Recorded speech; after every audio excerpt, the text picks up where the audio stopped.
In a bustling city where towering skyscrapers kissed the clouds and the rhythm of life beat like a frantic drum, lived a young man named Leo. Leo was bright, ambitious, and full of dreams. He wanted to achieve great things, and he wanted to achieve them now.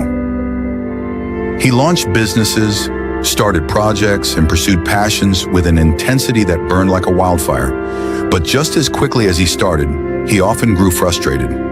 If results weren't immediate, if success didn't bloom overnight, Leo would abandon his efforts, convinced that the seed he planted was simply not meant to grow.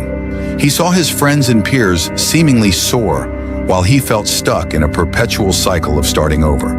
"Why does everything take so long?" he'd often lament, throwing his hands up in exasperation.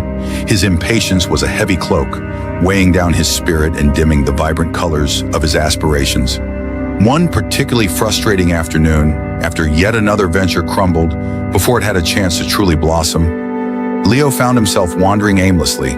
His feet, almost unknowingly, led him away from the concrete jungle, down a winding path he'd never noticed before. The path opened into a hidden gem, a magnificent, sprawling garden, unlike anything he had ever seen in the city. It wasn't a manicured, sterile garden.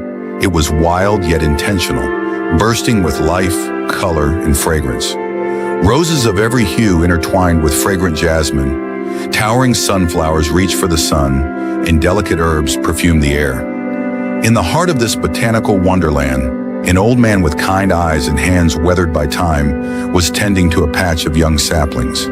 He moved with a quiet grace, his movements slow and deliberate, yet incredibly efficient. Intrigued, Leo approached him. "Excuse me," he began, his voice still carrying the residue of his earlier frustration. "This garden is incredible. How do you make everything grow so perfectly, so quickly?" The old gardener, whose name was Elias, smiled, a network of gentle wrinkles crinkling around his eyes. He straightened up, wiping a bit of soil from his brow. "Quickly, you say?" He chuckled softly. "My young friend, nothing truly perfect grows quickly. This garden is a testament to time, care, and a little secret I've learned over many seasons." Leo's ears perked up. A secret. This was exactly what he needed. "Please, tell me your secret. I need to know how to make things happen faster in my life, how to make my efforts yield results immediately." Elias picked up a small wilting sprout from a nearby pot. "Do you see this little one?" he asked, holding it gently. "It's struggling.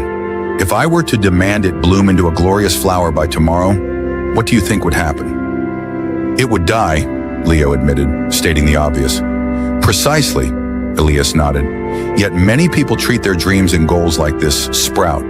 They plant a seed, expect a tree by morning, and when it doesn't appear, they give up, convinced the seed was faulty, or the soil wasn't right, or they simply weren't meant to grow it."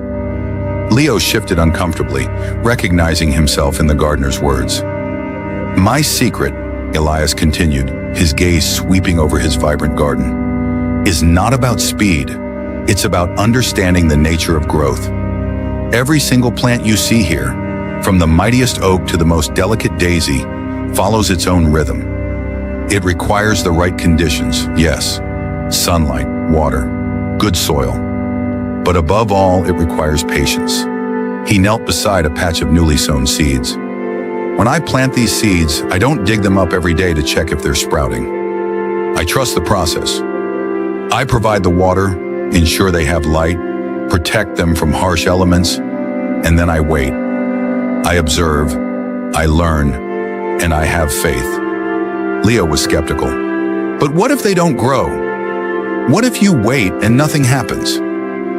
"Then I learn why," Elias replied calmly. "Perhaps the soil needed more nutrients, perhaps the seed was dormant, perhaps it needed a different kind of light. But I don't blame the seed for not being a tree overnight. I adjust, I replant, I try again, always with the understanding that growth is a journey, not a destination." Over the next few weeks, Leo found himself drawn back to Elias's garden. He watched the old man work, not just with plants, but with an unwavering sense of calm. He saw Elias spend hours meticulously removing tiny weeds, knowing that each one, left unchecked, could choke a young plant. He saw him gently prune branches, understanding that sometimes letting go of a part allows the whole to flourish. He witnessed Elias patiently nurse a diseased plant back to health, never giving up on its potential. One day, a fierce storm swept through the city, battering the garden with relentless rain and wind. Leo rushed there the next morning, expecting to find devastation. To his surprise, Elias was already there, calmly assessing the damage. Some plants were broken, others uprooted. It was a disheartening sight. "It's all ruined," Leo exclaimed, feeling a familiar wave of despair. Elias simply sighed, a deep, accepting breath. "No, my boy, not ruined, challenged. This is part of the cycle. The strongest roots are often forged in the fiercest storms. Now we begin the work of recovery." And so Elias began to carefully prop up fallen plants, replant those that had been uprooted, and prune away damaged limbs. He didn't rush. He didn't panic. He worked with a quiet determination, trusting that with time and care, the garden would heal. Watching Elias, something clicked for Leo. He realized that the gardener's secret wasn't a magic formula for instant success. It was a profound acceptance of the natural order of things. It was the understanding that patience isn't passive waiting, it's active nurturing. It's about consistent effort, unwavering belief, and the wisdom to know that true growth takes time, often hidden beneath the surface, before it bursts into visible bloom. Leo started applying this gardener's secret to his own life. He still had big dreams, but now he approached them differently. When he started a new project, he didn't expect immediate grandeur. He focused on the small daily tasks, the weeding of distractions, the watering of consistent learning, the pruning of unhelpful habits. When setbacks came, he no longer saw them as failures, but as storms that tested his roots and taught him resilience. He learned to observe, to adjust, and to trust the process. It wasn't easy.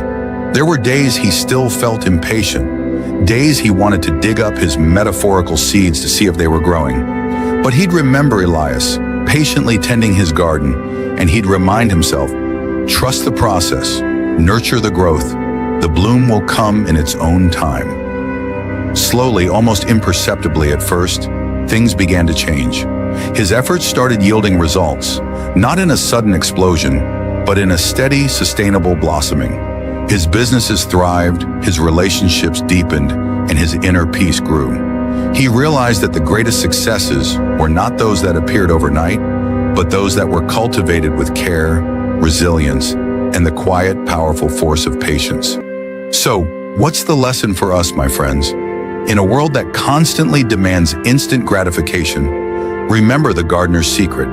Your dreams, your goals, your personal growth, they are all like seeds.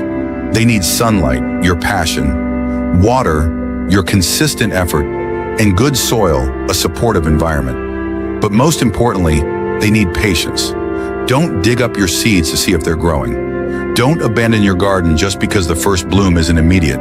Trust the process, nurture your efforts, and have faith that with persistent care, dedication, and the incredible power of patience, your garden will eventually flourish in ways you never imagined. Thank you for watching. If this story resonated with you, please give it a thumbs up, share it with someone who needs to hear it, and subscribe for more motivational tales.